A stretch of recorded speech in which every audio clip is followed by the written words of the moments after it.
Hello guys, good afternoon. कैसे हो आप लोग? अच्छा, सब मेरा आवाज़ आ रहा है सबको? हेलो, आवाज़ आ रहा है सबको क्लियरली? Okay okay. अच्छा तो गाइस, आज हम स्टार्ट करेंगे मैट्रिक्स चैप्टर, ठीक है ना। मैट्रिक्स आपका 12th का थर्ड चैप्टर है, ठीक है, एनसीईआरटी का। अच्छा तो बात ये कि थर्ड चैप्टर से क्यों स्टार्ट कर रहे हैं। एक्चुअली मैट्रिक्स बहुत इजी है, ठीक है ना, समझना बहुत इजी है इसको, मैट्रिक्स। और इसके बाद डिटर्मिनेंट है। मैट्रिक्स चैप्टर के बाद डिटर्मिनेंट हम करेंगे, उसके बाद हम स्टार्ट करेंगे रिलेशन फंक्शन से, ठीक है ना।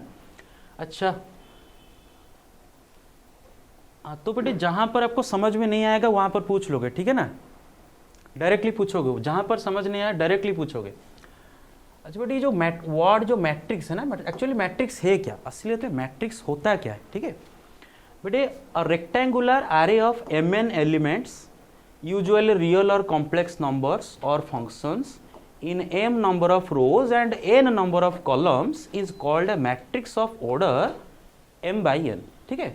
अच्छा समझते हैं क्या है बेटे। मैं एक एग्जाम्पल से आपको दिखाता हूँ, ठीक है ना। देखो बेटे, मैं कुछ नंबर्स लिखा हूँ 1 2 3 4 5 6, ठीक है। ऐसे करके मैं 6 नंबर लिखा हूँ।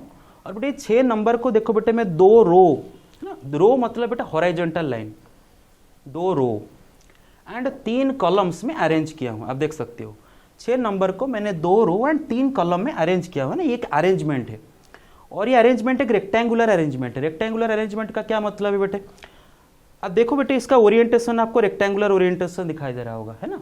अच्छा, और एक एग्जाम्पल देता हूँ, 1 2 3 4 5 6 7 8 9। इधर देखो बेटे, मैं 9 नंबर्स लिखा हूँ, 9 नंबर्स, और उनको बेटे देखो 3 रो एंड 3 कॉलम्स में अरेंज किया हुआ है ना। तो ये भी एक अरेंजमेंट है, और ये भी रेक्टेंगुलर ओरिएंटेशन का है, क्योंकि आप सबको पता है स्क्वायर भी एक रेक्टेंगल होता है ना। हाँ, यस, ओके। हाँ तो बेटे देखो, इसका ओरिएंटेशन आप देखो, इसका ओरिएंटेशन आपको स्क्वायर ओरिएंटेशन दिखाई दे रहा होगा ना। फिर भी स्क्वायर क्या होता है बेटे, स्क्वायर भी एक तो रेक्टेंगल होता है ना। तो a rectangular array of m n elements, यहाँ पर बेटे कितने एलिमेंट है देखो बेटे, 1 2 3 4 5 6, 6 एलिमेंट को मैंने 2 रो एंड 3 कॉलम में अरेंज किया हुआ है ना। और इस अरेंजमेंट को मैं नेक्स्ट पेज पे चलता हूँ बेटे, आप ओके ओके, हाँ तो देख लो बेटे, मैं ऐसे देखो 1, कलर थोड़ा अरेंज कर दूं, एक सेकेंड, इधर ना, ओके ब्लैक। अच्छा तो देखो, सपोज 1 2 3 4 5 6 ऐसे 6 नंबर्स को मैं 2 रो एंड 3 कॉलम में अरेंज किया हूँ। और बेटे ये अरेंजमेंट को मैं इसे ब्रैकेट के अंदर रखता हूँ, ठीक है ना, ब्रैकेट के अंदर एनक्लोज करता हूँ। तो ये जो अरेंजमेंट बनता है ना बेटे, इसी अरेंजमेंट को हम मैट्रिक्स बोलते हैं। क्या बोलते हैं, मैट्रिक्स बोलते हैं। और इस मैट्रिक्स में बेटे 2 रो है, 3 कॉलम है, ठीक है ना। तो इस मैट्रिक्स का ऑर्डर को हम बोलते हैं, order of this matrix is 2/3, ठीक है ना। जो पहला नंबर बेटे 2 है, वो दिखाता है कि इसमें कितने रोज हैं। अब देख लो 2 रोज हैं, इसीलिए 2। और जो दूसरा नंबर है ना बेटे, वो बताता है कि कितने कॉलम्स है। देखो 3 कॉलम्स है इसमें, है ना। रोज मतलब हॉरिजॉन्टल लाइन एंड कॉलम मतलब बेटे वर्टिकल लाइन, ठीक है ना। और बेटे ये पूरा एक अरेंजमेंट है जिसको हम ऐसे स्क्वायर ब्रैकेट के अंदर रखते हैं। यूजुअली हम ऐसे भी लिख सकते हैं मैट्रिक्स को, हम ऐसे ब्रैकेट के अंदर भी रख सकते हैं, या फिर ऐसे ब्रैकेट के अंदर भी रख सकते हैं, है ना बेटे। ऐसे ये 3 तरह से हम ब्रैकेट यूज कर सकते हैं मैट्रिक्स को इनक्लोज करने के लिए, ठीक है ना। तो basically what is a matrix, matrix is an rectangular, is a rectangular arrangement, okay. अच्छा तो बेटे इस मैट्रिक्स में 2 रो 3 कॉलम है, इसीलिए इसका ऑर्डर क्या है बेटे, 2/3। अच्छा हम लिखें इनटू, लेकिन इसको पढ़ेंगे बेटे बाई। इसको कैसे पढ़ते हैं बेटे, 2/3, ठीक है, 2/3। अच्छा बेटे मैट्रिक्स का ऑर्डर 2/3 है, एंड इसका नंबर ऑफ एलिमेंट कितना है बेटे, देखो 6 एलिमेंट है ना। तो हम बोल सकते हैं कि बेटा अगर एक मैट्रिक्स का ऑर्डर, अगर नेक्स्ट पेज पे जाते हैं, देखो अगर बेटे मैं एक m/n ऑर्डर का मैट्रिक्स लूं, है ना बेटे, सपोज एक मैट्रिक्स का ऑर्डर है m/n, इसका क्या मतलब होता है ना, इस मैट्रिक्स में कितने रोज हैं, number of rows m and कितने कॉलम्स हैं, number of columns is equal to n, है ना। समझ में आ रहा है बेटे सबको? हेलो ऋतिक, समझ में आ रहा है? संचित? अच्छा देखो, तो अगर बेटे एक मैट्रिक्स का ऑर्डर m बाई n हुआ तो उसमें नंबर ऑफ रोज होता है m and number of columns होता है n, एंड उसमें नंबर ऑफ एलिमेंट्स कितने रहेंगे, ठीक है ना, नंबर ऑफ एलिमेंट्स mn, ठीक है ना। मैट्रिक्स का ऑर्डर जो है number of rows and number of columns दोनों को मल्टीप्लाई कर दो, उस मैट्रिक्स का नंबर ऑफ एलिमेंट हमें पता चल जाता है, ठीक है। अच्छा देखो, जैसे कि हम और एक एग्जाम्पल लेते हैं, एक मैट्रिक्स में लिख रहा हूं 1 2 3 4 5 6 7 8 9, ठीक है, ये एक मैट्रिक्स है। मैट्रिक्स क्या होता है, अरेंजमेंट होता है ना। अच्छा इसमें कितने रो आपको दिखाई दे रहा है? Hello Shubham, how many rows do you see? 3 rows है ना बेटा। अच्छा वेरी गुड। कितने कॉलम्स हैं? 3। तो बेटा इसका ऑर्डर क्या होगा? 3 बाई 3, है ना, इसका ऑर्डर क्या हो जाएगा? 3 बाई 3। अच्छा इसमें नंबर ऑफ एलिमेंट कितने आ जाएंगे बेटा? दोनों को मल्टीप्लाई कर दो, कितने? 9 एलिमेंट आ जाएंगे, है ना। अच्छा तो बेटे मैट्रिक्स के अंदर ये जो नंबर्स लिखे ना बेटे, इनको हम एलिमेंट्स या फिर एंट्रीज बोलते हैं। क्या बोलते हैं इनको? एलिमेंट्स या फिर एंट्रीज। और बेटे ये जो एलिमेंट्स या फिर एंट्रीज है ना बेटे, ये रियल नंबर भी हो सकते हैं, कॉम्प्लेक्स नंबर भी हो सकते हैं, फंक्शंस भी हो सकते हैं, ठीक है ना। जैसे कि एग्जांपल देखते हैं, cos x 1 0 minus sin x, बेटे ये भी एक मैट्रिक्स है ना। इसमें कितने एलिमेंट आपको दिखाई दे रहे हैं बताओ? यस कितने एलिमेंट है? 4 एलिमेंट है ना बेटे। 2 रो एंड 2 कॉलम में अरेंज हुए हैं 4 एलिमेंट। इसका ऑर्डर क्या होगा? 2 बाई 2। और इसके एलिमेंट है cos x 1 0 minus sin x। तो कहने का मतलब है बेटे मैट्रिक्स का जो एलिमेंट्स है वो नंबर हो सकते हैं, इनफैक्ट वो कॉम्प्लेक्स नंबर भी हो सकते हैं। मैं यहाँ पर ये एलिमेंट को 1 प्लस i भी लिख सकता हूँ, ठीक है ना। तो मैट्रिक्स का जो एलिमेंट है उनको हम नंबर कर सकते हैं, कॉम्प्लेक्स नंबर, रियल नंबर या फिर फंक्शन ले सकते हैं। लेकिन बेटा आपका जो 12th का पूरा सिलेबस में हमारे जो मैट्रिक्स के जो एलिमेंट्स होंगे उनको हम रियल नंबर्स या फिर रियल फंक्शंस ही लेंगे, है ना। कॉम्प्लेक्स नंबर बहुत कम इस्तेमाल करेंगे एलिमेंट के तौर पे, ठीक है। अच्छा तो ऑर्डर ऑफ मैट्रिक्स समझ गए होगे आप कि अगर एक मैट्रिक्स में m नंबर ऑफ रोज है and n number of columns है तो उसका ऑर्डर क्या होगा बेटे बताओ? m बाई n, है ना, उसका ऑर्डर आ जाएगा m बाई n।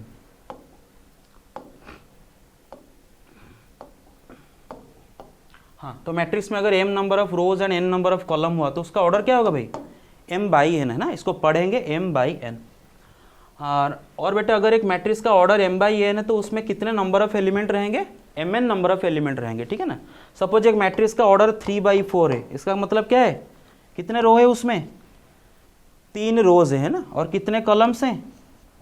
4 कॉलम्स है ना। बेटे जो पहला नंबर है वो दिखाता है कितने रोज हैं एंड जो दूसरा नंबर क्या दिखाता है? कितने कॉलम्स हैं। अच्छा इस मैट्रिक्स में कितने एलिमेंट होंगे? Yes 12। Very good very good. अच्छा तो आगे चलते हैं। अच्छा अब बेटे मैट्रिक्स को डिनोट कैसे किया जाता है ना बेटा, हर बार जब हम एक मैट्रिक्स को रेफर करना चाहेंगे एक प्रॉब्लम में तो बेटे मैट्रिक्स को कैपिटल लेटर से डिनोट करते हैं, ठीक है ना। मैट्रिक्स को कैपिटल लेटर से डिनोट करते हैं। फॉर एग्जांपल मेरे पास एक मैट्रिक्स है, मैं उसका नाम देता हूँ कैपिटल है, ठीक है, ये एक मैट्रिक्स है। अच्छा आप सोच रहे होगे कि सर आप 1 2 3 4 5 6 ऐसे पूरा मतलब सीरियली क्यों ले रहे हैं? आसान होता है लिखने के लिए इसीलिए, नहीं तो मैं आप ले सकते हो कुछ भी 1 2 3 4 5 जैसे भी ले सकते हो, है ना, आसान होता है लिखना। अच्छा तो बेटे ये मैट्रिक्स का नाम मैंने ए रखा हुआ है ना, इसको ए के द्वारा मैं डिनोट कर रहा हूँ। तो matrices are denoted by capital letters of English alphabet, ठीक है। अच्छा एक बात सुनो, let A be a matrix of order m by n, ठीक है ना। हम उसको ऐसे भी लिख सकते हैं। सपोज ये मैट्रिक्स का ऑर्डर बेटे आप देख सकते हो, इसका ऑर्डर क्या है? 2 बाई 3 है ना बेटे। देखो 2 रो है एंड 3 कॉलम्स हैं, तो इसका ऑर्डर क्या होगा? 2 बाई 3, है ना। इस मैट्रिक्स का नाम को हम खाली ए भी लिख सकते हैं या फिर ए के नीचे एक छोटा सा 2 बाई 3 भी लिख सकते हैं, है ना, ऐसे भी डिनोट कर सकते हैं। तो पता चल जाता है कि ये मैट्रिक्स का ऑर्डर क्या है? 2 बाई 3 है। Number of rose is 2 and number of columns is 3, ठीक है। अच्छा, अब देखो बेटे,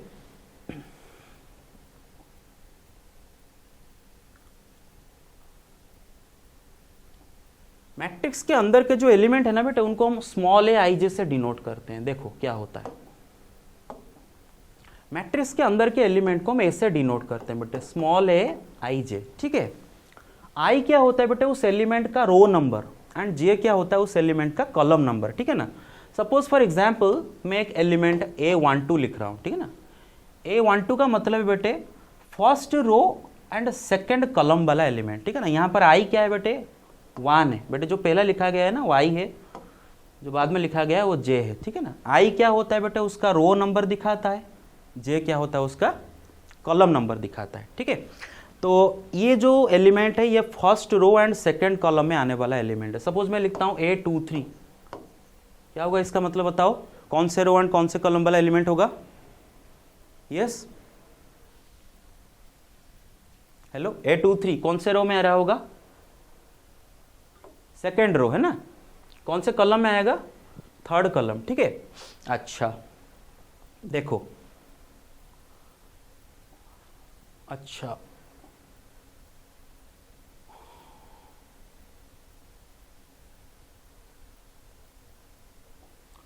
हाँ, तो गाइस सपोज मैं एक 2/3 ऑर्डर का मैट्रिक्स लेता हूँ, ठीक है। 2/3 ऑर्डर का मैट्रिक्स, उसमें कितने एलिमेंट आएंगे?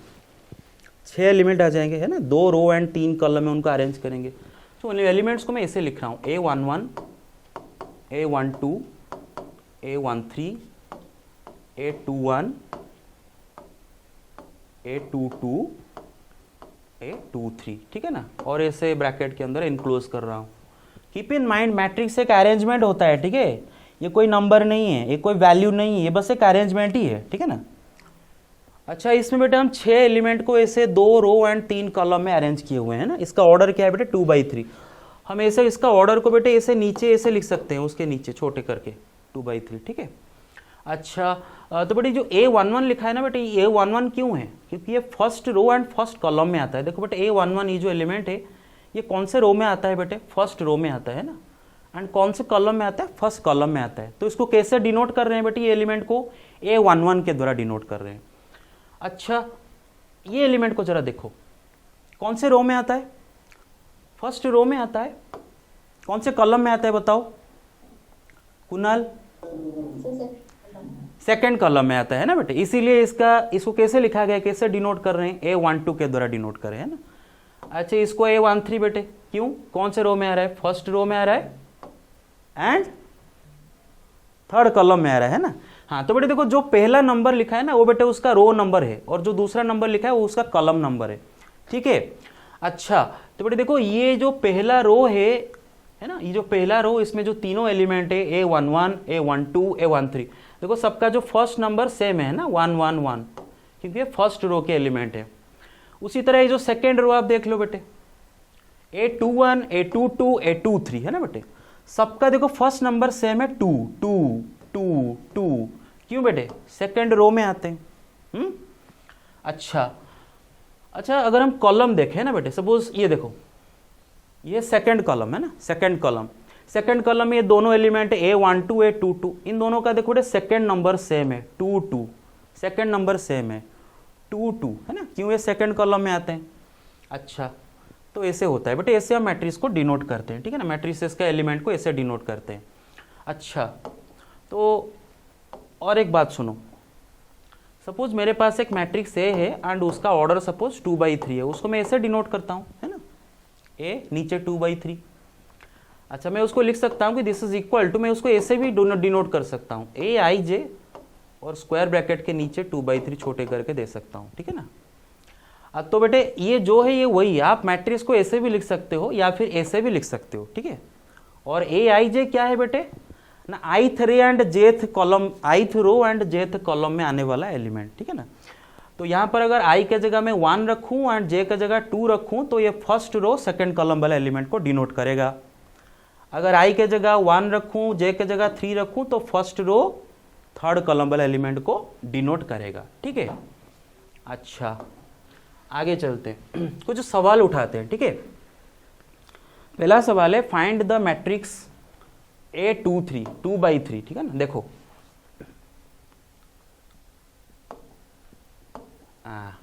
ठीक है, देखो मैट्रिक्स का ऑर्डर है बेटे 2/3, ठीक है ना। ऐसे उसको लिखा गया A2/3 और उसको लिखा गया इसे AIJ 2/3। अभी बोल रहा था आप ऐसे लिख सकते हो या फिर ऐसे ही मैट्रिक्स को लिख सकते हो, ठीक है ना। अच्छा वो बोल रहा है where AIJ is equal to I/J, AIJ is equal to I/J और ऐसे ब्रैकेट दिया है बेटे, हाँ। और ये जो ब्रैकेट है ना बेटे ग्रेटेस्ट इंटीजर फंक्शन है ना। आई होप आप सबको ग्रेटेस्ट इंटीजर फंक्शन पता है। हेलो, सबको ग्रेटेस्ट इंटीजर 11th का मालूम है? 3.5 का ग्रेटेस्ट इंटीजर बताओ। हेलो ऋतिक, गायत्री। अच्छा देखो बेटे ग्रेटेस्ट इंटीजर क्या होता है? 3.5 का ग्रेटेस्ट इंटीजर है ना। 3.5 से जस्ट पहले कौन सा इंटीजर आता है बेटे? 3.5 का जस्ट पहले कौन सा इंटीजर आता है बताओ? 3.5 का पहले क्या क्या इंटीजर आते हैं बेटे? 3.5 का पहले क्या इंटीजर आता है? 3, फिर 2, फिर ये सब इंटीजर आते हैं। लेकिन उसका जस्ट पहला वाला इंटीजर कौन है बेटे? 3 है ना। तो 3.5 का ग्रेटेस्ट इंटीजर वैल्यू होता है 3, ठीक है। 0.9 का ग्रेटेस्ट इंटीजर वैल्यू कौन होगा? 0.9 का जस्ट पहला वाला इंटीजर बताओ कौन है? कौन है? हेलो, 0 है ना। अच्छा 1.2 का ग्रेटेस्ट इंटीजर क्या होगा बताओ?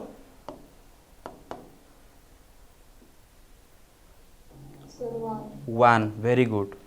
2.7 2.9 का ग्रेटेस्ट इंटीजर क्या होगा? यस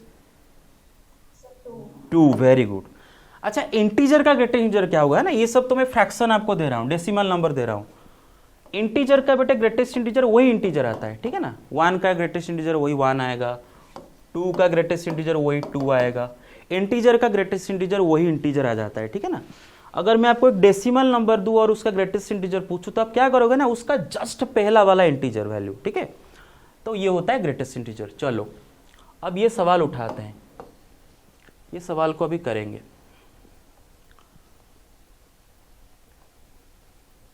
ठीक है, इसको नेक्स्ट पेज पे कर लेते हैं। देखो हाँ, तो हमारा जो मैट्रिक्स है वो दिया है A23, है ना बेटे। 2 रो 3 कॉलम वाला मैट्रिक्स है, उसको ऐसे डिनोट किया जा रहा है AIJ 2/3, ठीक है। अच्छा वो बोल रहा है कि AIJ is equal to I/J का ग्रेटेस्ट इंटीजर, ठीक है।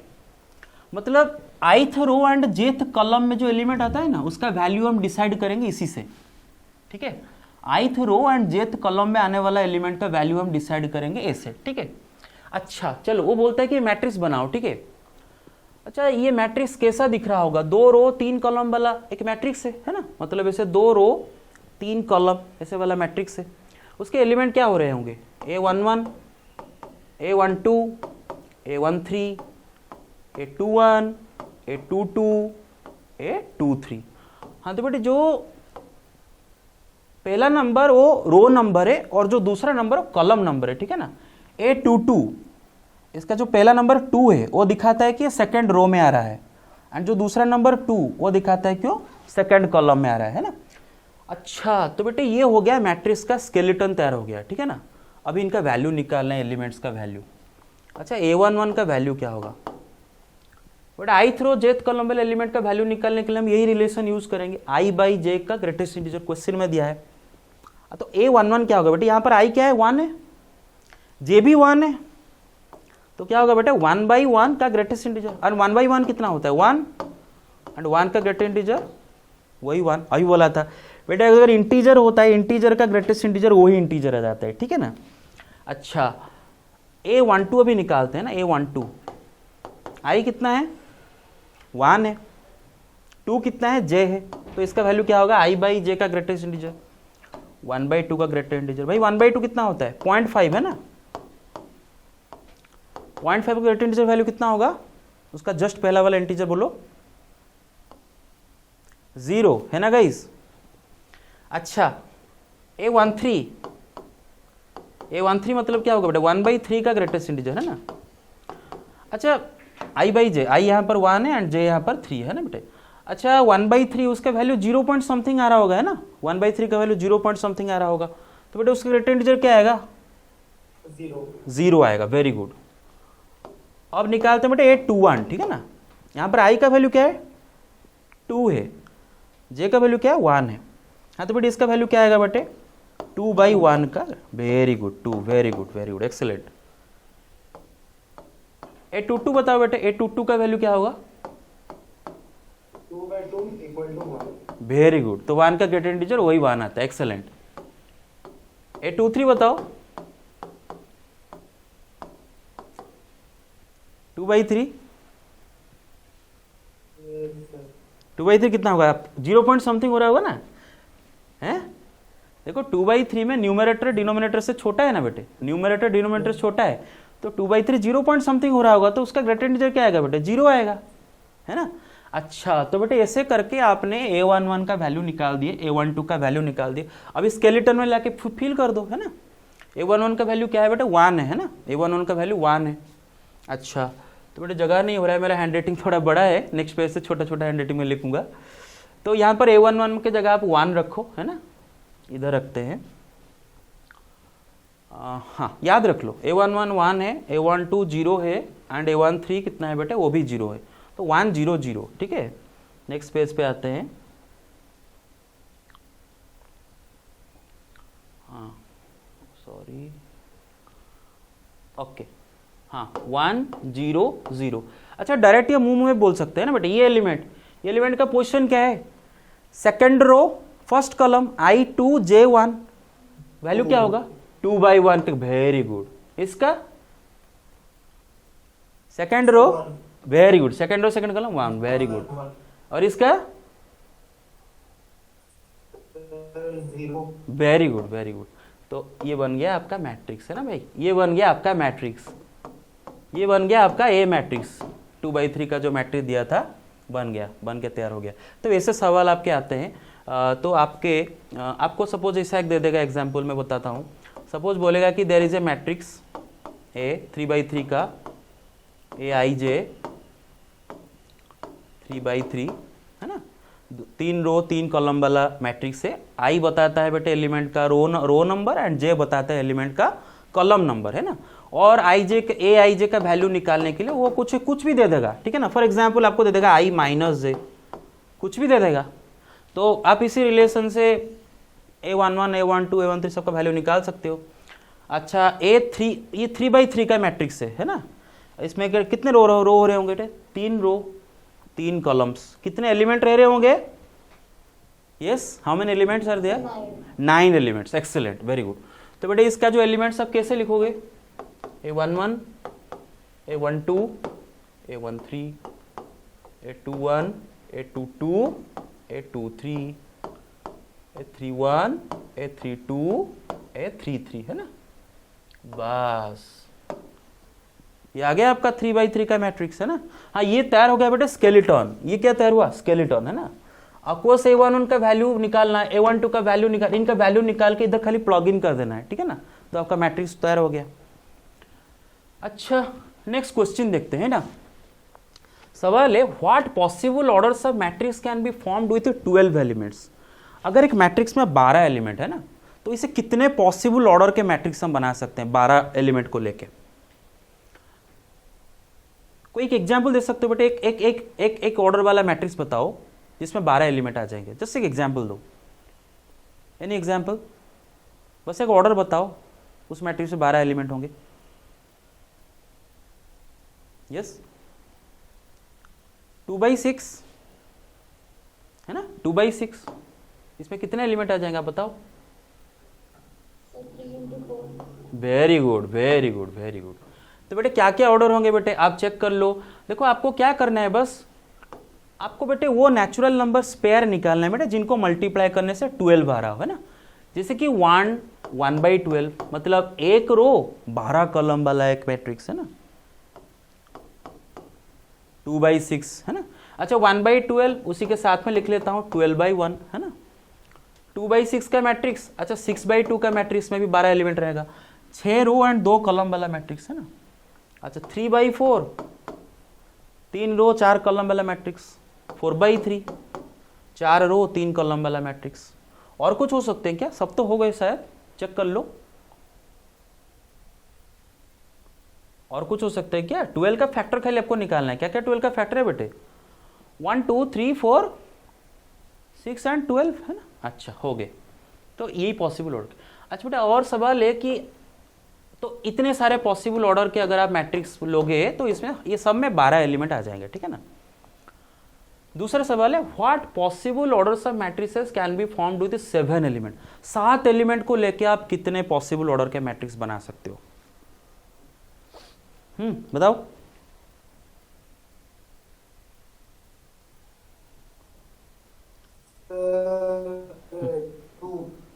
दो, वेरी गुड वेरी गुड। एक होगा 1/7 और दूसरा होगा बेटे 7/1 है ना, क्योंकि 7 प्राइम नंबर है, उसका तो 2 ही फैक्टर होंगे, एक 1 है और दूसरा 7 है, और कोई तो फैक्टर है ही नहीं, है ना। Very good. अच्छा तो बेटे 5 एलिमेंट को लेकर कितने ऐसे मैट्रिक्स बना सकते हो? कितने पॉसिबल ऑर्डर का मैट्रिक्स बना सकते हो? 2 है ना, 1/5, 5/1। Very good very good. सबको समझ में आ गया बेटी? ये नेक्स्ट पेज पे चले। हेलो। अच्छा अच्छा ये वाला सवाल करते हैं। ये वाला सवाल करने से पहले एक बात बताओ, सबको फंडामेंटल प्रिंसिपल ऑफ मल्टीप्लिकेशन याद है 11th क्लास का? Hello, fundamental principle of multiplication किसी को याद है 11th क्लास का? अच्छा देखते हैं, ठीक है ना। मैं थोड़ा सा रिकॉल करवाता हूँ फंडामेंटल प्रिंसिपल ऑफ मल्टीप्लिकेशन क्या होता था 11th क्लास का। बेटा सिंपल सा बात है, ठीक है ना। मानो आपके पास एक सिटी ए है और एक सिटी बी है और एक सिटी सी है, ठीक है ना बेटे। अब आपको सिटी ए से सिटी सी तक जाना है, और कैसे जाना है? भाया बी जाना है, ठीक है ना। और मानो ए से बी तक ऐसे करके 3 रास्ते हैं, और बी से सी तक ऐसे करके 2 रास्ते हैं, ठीक है ना। अभी सवाल ये है कि मुझे अगर ए से सी तक जाना है भाया बी, तो कितने पाथ में मैं जा सकता हूं? How many different ways in which I can go from A to C भाया बी। देखो आप ए से बी तक ये रोड में आ सकते हो, फिर बी से सी तक ये रोड में आ सकते हो, या फिर ए से बी तक ये रोड में आके बी से सी तक 6। Very good, 6 very good. तो क्या करते हैं बेटे? Fundamental principle of multiplication apply करते हैं, ठीक है ना। और वो क्या होता है समझते हैं।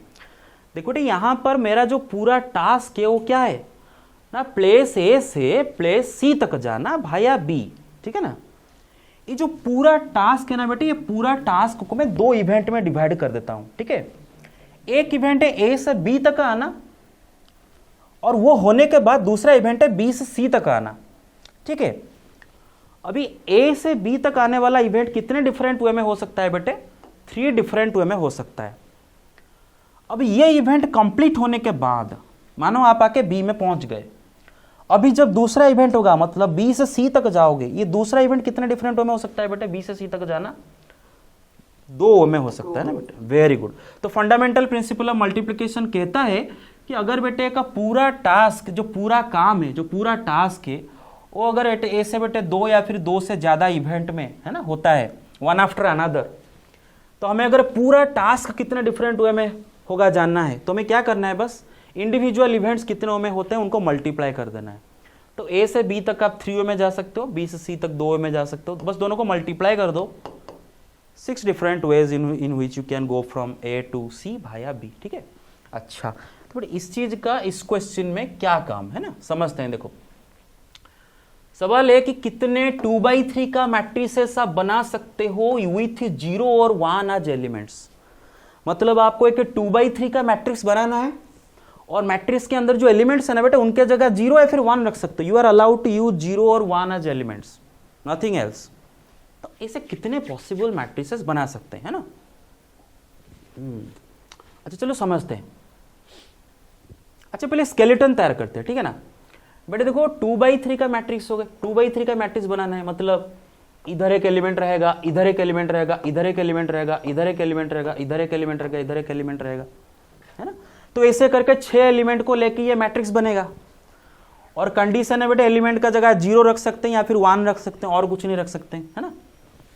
अच्छा जरा सोचते हैं, सवाल है कि कितने ऐसे डिफरेंट मैट्रिसेस बना सकते हैं। जैसे कि फॉर एग्जांपल मैं बोलता हूं ये एक होगा, ये एक होगा, 0 0 1 0 0 0, ये एक होगा 0 1 0 0 0 1, ये एक होगा। मतलब ये सब 2/3 के मैट्रिसेस हैं और एलिमेंट्स का जगह पर मैं 0 या फिर 1 को इस्तेमाल कर रहा हूं और किसी को इस्तेमाल नहीं कर रहा हूं। तो सवाल है कि ऐसे कितने पॉसिबल मैट्रिसेस हम बना सकते हैं। अच्छा तो बेटे देखो, बात यह है कि आपको ऐसा एक मैट्रिक्स बनाने के लिए क्या करना होगा वो सोचो। आपको एक 2/3 का मैट्रिक्स बनाने के लिए ऐसे करके 6 घर बस भरना है ना, ऐसे 6 घर भरना है।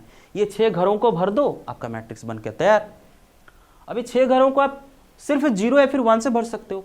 तो मैं काम करता हूं बेटे, ये जो पूरा टास्क है, मतलब ये जो 6 घर को मुझे भरना है, उसको बेटे मैं 6 इंडिविजुअल इवेंट में सेपरेट कर देता हूं, ठीक है ना। हर घर को भरना एक एक इवेंट है। पहले मैं ये घर को भरूंगा सपोज। अब मैं इसको कितने डिफरेंट वे में भर सकता हूं, 0 या फिर 1, 2 वे में, राइट, 2 डिफरेंट वे में। अच्छा ये घर को भरने के बाद जब मैं ये घर को भरने के लिए आऊंगा, इसको कितने डिफरेंट में भर सकता हूं, वही 2 वे में, 0 या फिर 1, राइट। और तो हम कुछ यूज ही नहीं कर सकते। फिर जब ये घर को भरने के बाद ये घर को, इसको कितने डिफरेंट हो, वही 2 वे में, फिर इसको 2 वे में, 2 वे में, 2 वे में। समझ रहे हो ना बेटे, जो पूरा टास्क मेरा था, ये जो 6 घरों का भरना था, वो 6 घरों को जो भरने का जो पूरा टास्क है, मैं उसको 6 इवेंट में भाग कर दिया, है ना। और सारे इवेंट मतलब एक के बाद एक हो रहे हैं बेटे। पहला इवेंट 2 में हो सकता है, उसको फॉलो करके दूसरा इवेंट 2 में हो सकता है, उसको फॉलो करके तीसरा इवेंट 2 में, ऐसे करके 6 इवेंट होने के बाद आपका मैट्रिक्स बन के तैयार। तो पूरा मैट्रिक्स आप कितने डिफरेंट वे में क्रिएट कर सकते हो, मतलब ये 6 घरों को कितने डिफरेंट वे में भर सकते हो, 2 into 2 into 2 into 2, 1 2 3 4 5 6। Fundamental principle of multiplication है ना बेटे, 2 टू द पावर 6 है ना। मतलब 2 to the power 6 different way में आप ये 6 घरों को 0 या फिर 1 से भर सकते हो। और हर बार आपको एक एक मैट्रिक्स मिलेगा, 2/3 का मैट्रिक्स। तो कितने डिफरेंट मैट्रिसेस बनेंगे बेटे आपका, ऐसे 2 to the power 6 number of different matrices बनेंगे। समझ में आ रहा है बेटे, हैं? Hello everybody got it? Okay okay. अच्छा अगर मैं आपको ये सवाल दूं, सपोज, ओके हाँ, अच्छा अगर मेरा ये सवाल ये होगा कि मुझे एक 3/3 का मैट्रिक्स बनाना है, मुझे क्या बनाना है बेटे, 3/3 का मैट्रिक्स बनाना है, मतलब 3 रो 3 कॉलम वाला मैट्रिक्स बनाना है। तो उसमें 9 एलिमेंट आ जाएंगे, है ना। कितने एलिमेंट आ जाएंगे बेटे, मल्टीप्लाई कर दो बस, number of rows and number of columns को मल्टीप्लाई कर दो, आपका नंबर ऑफ एलिमेंट आ जाएंगे मैट्रिक्स में, है ना। तो इस मैट्रिक्स में 9 एलिमेंट रहेंगे। और बोला है कि एलिमेंट का जगह पर आप इधर 1 या फिर 2 या फिर 3 इस्तेमाल कर सकते हो, है ना। बस 1 2 3 बिंदास इस्तेमाल कर सकते हो, लेकिन 1 2 3 इस्तेमाल कर सकते हो और कुछ एलिमेंट के जगह पर इस्तेमाल नहीं कर सकते। तो सवाल है कि कितने डिफरेंट वे में काम, मतलब कितने डिफरेंट ऐसे मैट्रिसेस बन सकते हैं। Sir 3 to the power 9। Very good, excellent, very good, very good. तो ऑब्वियसली गाइस आपको 9 घरों को भरना है, ये 9 घरों को भरना है, एक एक इवेंट है ना। और ये घर को आप 3 डिफरेंट वे में भर सकते हो, उसके बाद ये घर को 3 डिफरेंट वे में, उसके बाद ये घर को 3 डिफरेंट वे में, उसके बाद, तो ऐसे करके बेटे ये सारे इवेंट एक के बाद एक होने के बाद आपका पूरा टास्क कंप्लीट, है ना। मैट्रिक्स बनाने का टास्क ही कंप्लीट हो गया। तो बेटे पूरा टास्क आप, इसका मतलब 3 इंटू 3 इंटू 9 टाइम्स, है ना, 3 to the power 9 different way में टास्क पूरा कंप्लीट कर सकते हो। तो इसका मतलब 3 to the power 9 number of matrices बन जाएगा। Excellent, very good guys. अच्छा अब आते हैं कंपेरेबल मैट्रिसेस। अब देखो बेटे कंपेरेबल मैट्रिसेस होता क्या है बेटा, अगर 2 मैट्रिक्स का ऑर्डर सेम रहता है तो हम उन दोनों को कंपेरेबल मैट्रिक्स बोलते हैं ना। जैसे कि फॉर एग्जांपल अच्छा देखो, सपोज एक मैट्रिक्स है, उसका ऑर्डर 2/3 है, मैट्रिक्स ए, एंड सपोज एक मैट्रिक्स बी है, उसका ऑर्डर भी 2/3 है ना। उसके अंदर क्या एलिमेंट हमें कोई फर्क नहीं पड़ता, बस दोनों का ऑर्डर सेम है, दोनों में 2 रो 3 कॉलम है ना, दोनों में। तो बेटा हम बोलेंगे A and B are called comparable matrices, ठीक है ना। तो कंपेरेबल मैट्रिसेस किनको बोला जाता है? दो सेम ऑर्डर के मैट्रिक्स को हम बोलते हैं कंपेरेबल मैट्रिक्स, ठीक है। अच्छा, इक्वल मैट्रिसेस, ठीक है। हाँ बेटे, यहां पर मैं आपको एक बात बताना चाहूंगा। सपोज आपको कोई पूछा कि मैट्रिक्स होता क्या है, तो बता भाई मैट्रिक्स होता क्या है ना?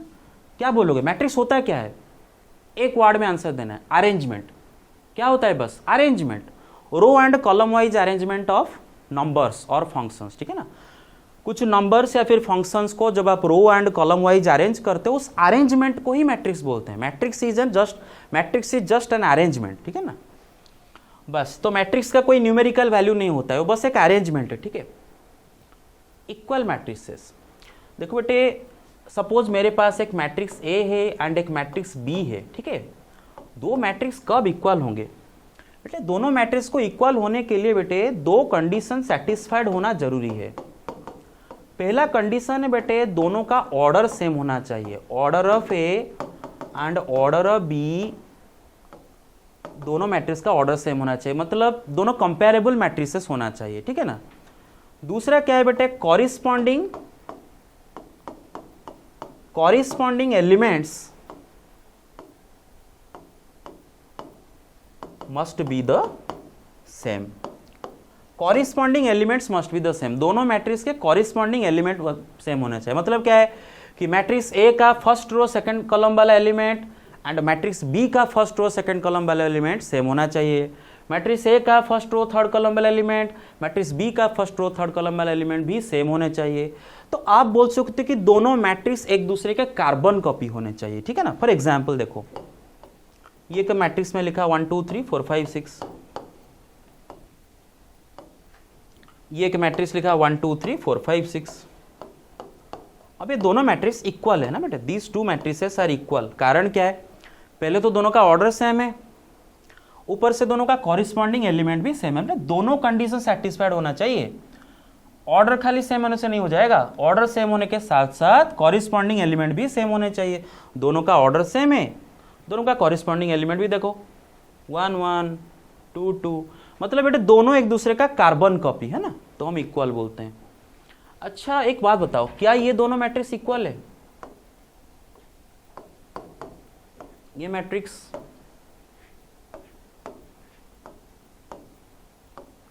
क्या दोनों मैट्रिक्स इक्वल होंगे? बोलो, इक्वल है क्या? No sir. No sir. क्यों नहीं है? ऑर्डर अलग अलग है ना, ऑर्डर अलग अलग है। अच्छा,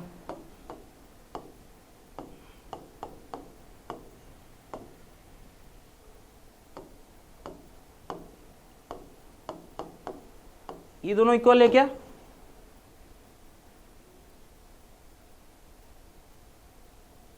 बताओ, इक्वल है दोनों? नो। क्यों नहीं है?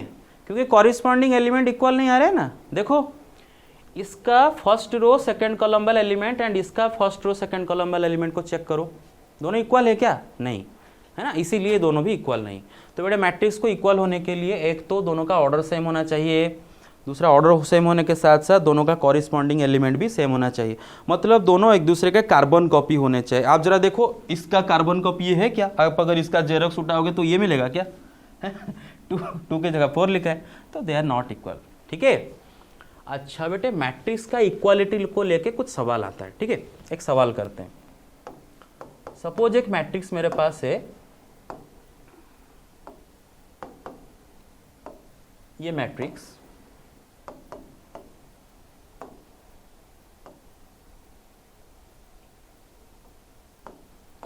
suppose these two matrices are equal to each other and the question is what are the values of x and y? जरा निकालो और बोलो। Sir x -1, very good, sir y equals to 10, excellent, sir plus y, y is equal to 10। Very good, very good, very good, excellent. बेटे दोनों matrix equal है तो corresponding element equal हो रहे होंगे। x + 1 0 हो रहा होगा, y - 3 क्या हो रहा होगा? 7 हो रहा होगा, है ना। अच्छा, तो x + 1 अगर 0 है तो x क्या है? -1 एंड y - 3 अगर 7 है तो y क्या है? 10, है ना। Very good. अच्छा, और एक सवाल लेते हैं। ये सवाल में थोड़ा सा ट्विस्ट है, अब देखोगे। x plus 1 2 3 x minus 1 1 2 3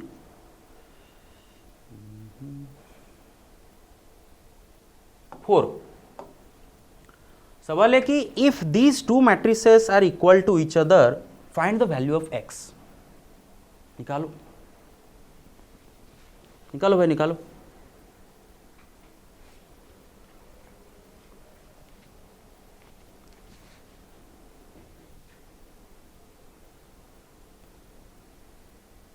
Yes?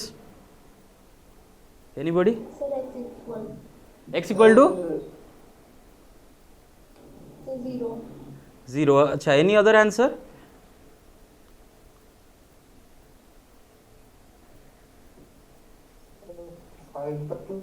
Zero और 5। अरे दोनों तो नहीं हो सकता ना, एक मैट्रिक्स में x का जगह, बेटे x तो एक ही वेरिएबल है, x तो आइदर आप 0 बोलोगे या फिर 5 बोलोगे, तो कौन सा है? देखो बेटे आंसर है value of x can not be determined, है ना, value of x can not be determined. यहाँ पर x का वैल्यू डिटरमिन किया ही नहीं जा सकता, क्योंकि बेटे देखो सेम मैट्रिक्स में एट ए टाइम आप x का दो वैल्यू कैसे पुट करोगे, ना। एक वेरिएबल x है, या तो 5 होगा, मतलब एट ए टाइम या तो 5 होगा या तो 0 होगा, दोनों तो नहीं हो सकता ना। तो यहाँ से पता चलता है कि x का वैल्यू 0, लेकिन यहाँ से पता है x का वैल्यू 5, तो क्या बोलेंगे बेटे, value of x can not be determined, है ना। I hope you get it right. Yes, sir. Okay, ठीक है।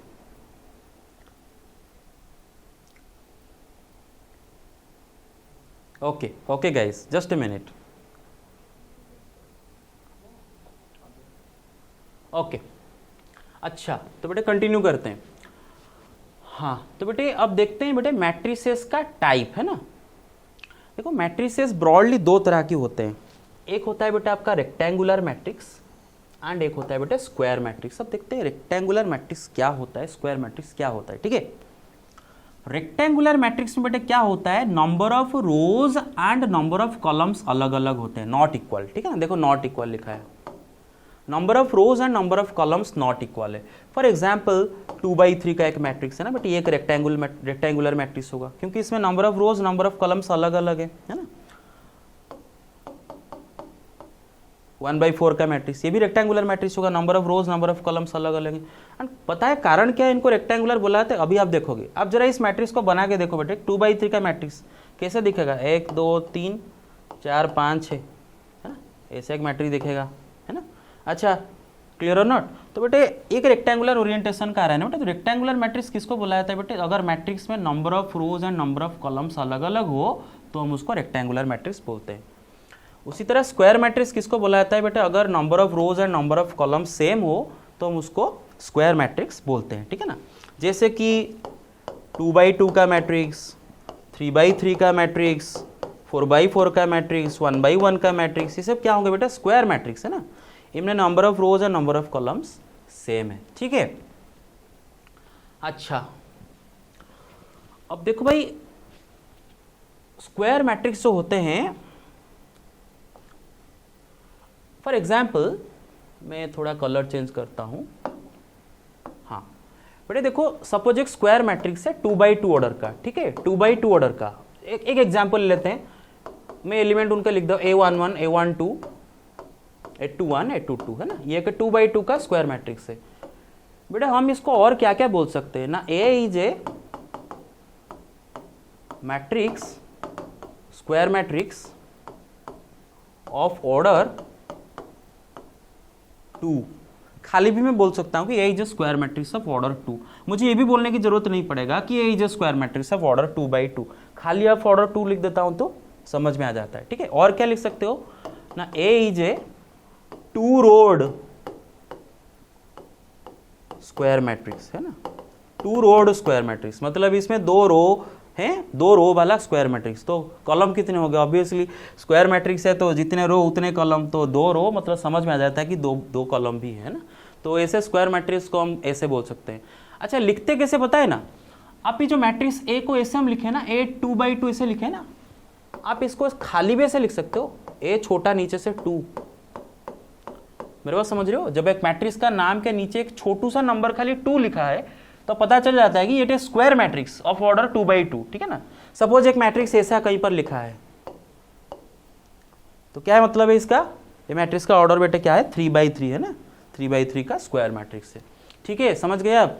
बोलो यस सर नो, बोलो भाई। Yes sir. Very good very good. अच्छा देखो ये सिंपल सा बात है, बहुत जल्दी जल्दी समझ जाओगे। बेटे रेक्टेंगुलर मैट्रिक्स दो तरह की होता है, ठीक है। रेक्टेंगुलर मैट्रिक्स आपका दो तरह की होता है, दो टाइप है उसका। एक है हॉराइजॉन्टल मैट्रिक्स, एक है वर्टिकल मैट्रिक्स, ठीक है ना। हॉराइजॉन्टल मैट्रिक्स बेटे उसमें क्या होता है ना, number of rose number of column से कम होते हैं, ठीक है ना। अब देख लो क्या लिखा हूं मैं, number of rose is less than number of columns. एक एग्जाम्पल लेते हैं, ठीक है। देखो बेटे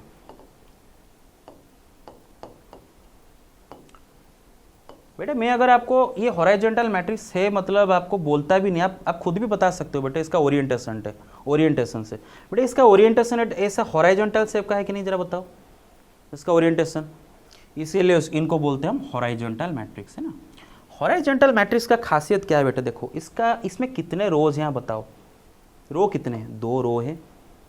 कॉलम कितने हैं, 3 कॉलम है ना बेटे। Very good. Number of rows and number of column में से कौन छोटा है, row. Very good very good. तो बेटे अगर नंबर ऑफ रोज अगर नंबर ऑफ कॉलम से छोटा है तो हम उसको बोलते हैं हॉराइजॉन्टल मैट्रिक्स। ओरिएंटेशन से आपको पता चलता है ना। अच्छा एक बताओ जरा, एक 1/3 का मैट्रिक्स हॉराइजॉन्टल मैट्रिक्स होगा कि नहीं? Yes sir. Yes very good, क्योंकि उसमें number of rose number of column से कम है। Very good. अच्छा वर्टिकल मैट्रिक्स, ठीक है ना। एक एग्जांपल देखो,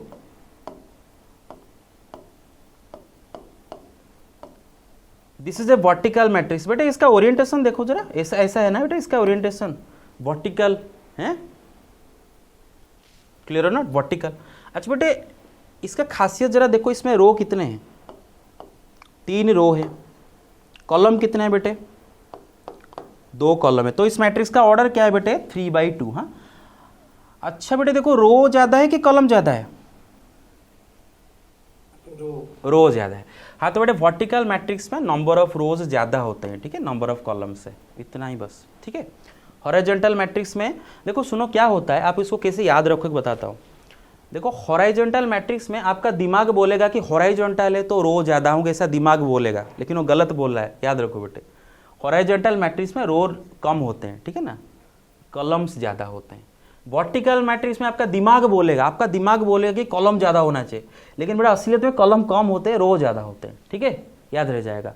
क्योंकि हमारा ब्रेन क्या करता है ना, हॉराइजॉन्टल रो के साथ एसोसिएशन करता है, सही बात है। लेकिन बेटा आप याद रखो, हॉराइजॉन्टल मैट्रिक्स में रो कम, वर्टिकल मैट्रिक्स में कॉलम कम होते हैं, ठीक है, और रो ज्यादा होता है, ये समझ लो। और अगर भूल भी गए तो नो प्रॉब्लम, आप खुद बनाकर भी चेक कर सकते हो, है ना। अच्छा अब बेटे दो सिंपल टाइप के मैट्रिक्स देखेंगे। ओके बेटा, और 5 मिनट बस, have patience. Okay guys, ready या फिर बोर हो रहे हो? Hello, no sir. बोर नहीं हो रहे हो तो रेडी ओके चलो। अच्छा तो ओके, तो रो मैट्रिक्स देखते हैं, ठीक है ना। बेटा रो मैट्रिक्स किसको बोला जाता है बेटा, अगर एक मैट्रिक्स में नंबर ऑफ रोज 1 होता है, ठीक है ना, बस एक रो वाला मैट्रिक्स को रो मैट्रिक्स बोलते हैं। Number of columns can be anything, जितने भी नंबर ऑफ कॉलम्स है नो प्रॉब्लम, बस नंबर ऑफ रोज 1 होना चाहिए। जैसे कि 1/3 का मैट्रिक्स, 1/4 का मैट्रिक्स, 1/1 का मैट्रिक्स, 1/2 का मैट्रिक्स, ये सब क्या है बेटा, रो मैट्रिक्स होंगे, है ना, क्योंकि इन सब में कितने रो हैं, 1 रो है ना। कॉलम कितने भी हो सकते हैं, है कि नहीं। अच्छा जैसे कि एक लिखता हूं 2, है ना बेटे, ये 2 रो मैट्रिक्स है ना बेटे, इसमें कितने रो है, 1 रो। कितने कॉलम कितने हो, वी डोंट केयर बेटे, अगर 1 रो है तो हम उसको रो मैट्रिक्स बोलेंगे, कितने कॉलम हो वी डोंट केयर, बस रो नंबर ऑफ रोज अगर 1 तो रो मैट्रिक्स, इसमें भी नंबर ऑफ रो 1 है तो रो मैट्रिक्स। कॉलम मैट्रिक्स किसको बोलते हैं बेटे? अगर नंबर ऑफ कॉलम्स अगर 1 हुआ, ठीक है ना, सिंगल कॉलम वाला मैट्रिक्स उसको कॉलम मैट्रिक्स बोलते हैं। उसमें नंबर ऑफ रोज कुछ भी हो सकता है, ठीक है। जैसे कि फॉर एग्जांपल 1/1 का मैट्रिक्स, 3/1 का मैट्रिक्स, 2/1 का मैट्रिक्स, 4/1 का मैट्रिक्स, ये सब मैट्रिक्स में नंबर ऑफ कॉलम्स कितने हैं भाई? 1 है ना, तो इनको बुलाता है कॉलम मैट्रिक्स। अच्छा, एक इंटरेस्टिंग बात देखो भाई, 1/1 जो मैट्रिक्स है ना, 1/1 वो both row matrix and column matrix होगा, है ना, क्योंकि उसमें नंबर ऑफ रोज 1 है इसीलिए row matrix, number of columns 1 है इसीलिए कॉलम मैट्रिक्स, ठीक है ना। और ये 1/1 मैट्रिक्स को हम और क्या बोलते हैं पता है? सिंगलटन मैट्रिक्स भी बोलते हैं, सिंगलटन मैट्रिक्स। और इसमें कितने एलिमेंट आ जाएंगे जल्दी बताओ बेटे? 1/1 मैट्रिक्स में कितने एलिमेंट रहेंगे? एक ही रहेगा, है ना। Very good, very good. अच्छा, ठीक है, ये हो गया आपका 1/1 का मैट्रिक्स, है ना। तो 1/1 का मैट्रिक्स को हम सिंगलटन मैट्रिक्स बोलते हैं। अच्छा गाइस, तो बाकी का नेक्स्ट क्लास में करेंगे। अच्छा, आप लोग सब समझ पाए सारी चीज़ें? Yes, sir. Okay okay, thank you guys. Sir, हाँ यस, बोलो बोलो, यस। क्लास कब से स्टार्ट हुआ था? दोबारा पूछो। सर आज का क्लास कब से स्टार्ट हुआ था? 4 बजे। ओके, ठीक है sir. Okay okay, thank you sir. Welcome, thank you guys, thank you very much, bye bye. Thank you sir.